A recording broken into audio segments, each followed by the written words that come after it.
Hello and welcome to Arnie's Short Stories. I hope you enjoy this story. I'm going to try and upload a new story each day. The Screeching Ghost of Shorwell. Holly Arnold had heard the stories before how Shorwell's nights were pierced by unearthly screams that echoed through the valley. At first, she dismissed them as the cries of foxes or the wind whipping through the ancient trees. But as the nights stretched into weeks and the screams became more distinct, more human, her curiosity turned to unease. The villagers, wary-eyed and tight-lipped, refused to speak of the sounds. "Best to leave it be," an old woman at the pub warned, tracing the rim of her glass with a trembling finger. "Those who go looking don't always return." But Holly had never been one to shy away from the unknown.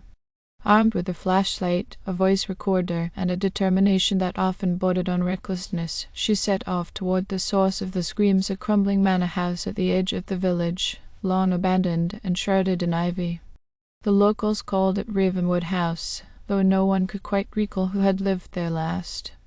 The night air was sharp with autumn's bite as she stepped over the rusting gate and into the overgrown courtyard. The ground was uneven, littered with broken stones and twisted roots, as though the earth itself rejected the house's presence. Holly paused, her breath visible in the chill. Then, as if in answer to her hesitation, the first scream shattered the silence. It was agonized, raw with despair, tearing through the night like a blade against glass. Holly's pulse quickened, but she pressed on, following the sound through the ruined doorway and into the grand hall beyond. The air inside was thick with the scent of mildew and something fouler, something metallic and decayed. She hesitated, her heart hammering against her ribs. The flashlight flickered, casting erratic shadows that seemed to twist and stretch of their own accord. The floorboards groaned beneath her careful steps, each creak echoing like a warning through the cavernous halls. A whisper slithered through the air, just barely audible, like a breath against her ear. She whirled round. Nothing. Only darkness swallowing the corners of the room. The house was a cathedral of shadows, its corridors yawning into darkness. Holly swept her flashlight over the walls, revealing faded wallpaper and portraits whose subjects seemed to follow her with hollow eyes.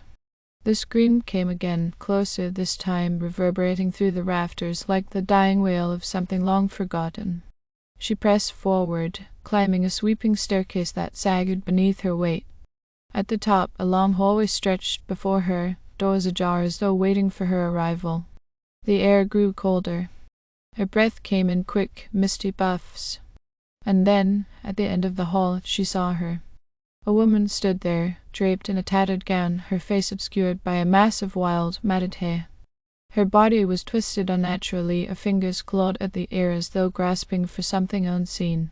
When she turned, Holly saw the gaping wound at her throat, dark and yawning, as if she had screamed herself hoarse even in death. "Help me," the spectre rasped, her voice a ghost of the scream that had led Holly here. Holly took a trembling step forward. "Who are you? What happened here?" The spirit's form flickered, her face contorting with grief and fury. "Betrayed," she whispered. "Murdered, forgotten." A sudden gust slammed the doors along the hallway, sending a cacophony of echoes through the house. Holly staggered, gripping the wall for support. The ghost reached out, her fingers inches from Holly's arm, and suddenly the past unfolded before her eyes. A lavish ballroom, candle-lit and filled with masked revelers. This woman dancing with a man whose smile never reached his eyes. A heated argument in the corridors. A struggle. A blade flashing in the dim light. And then her body, discarded in the well behind the house, her silent screams only beginning. The vision shattered, leaving Holly gasping in the cold, empty hallway. The ghost's eyes burned into hers, pleading. "You must bring him to justice, but how?" Holly's voice was barely a whisper. The ghost intoned. "Prove I was here." Holly didn't hesitate.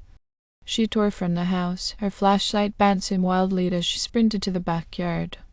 The well stood like a gaping maw, the stone slick with moss and time. She grabbed a nearby shovel, rusted but sturdy, and drove it into the earth. Minutes passed. Then an hour. The wind howled through the trees, carrying with it the whispering echoes of the woman's screams. Shadows flitted in the periphery of her vision, shapes moving where nothing should have been.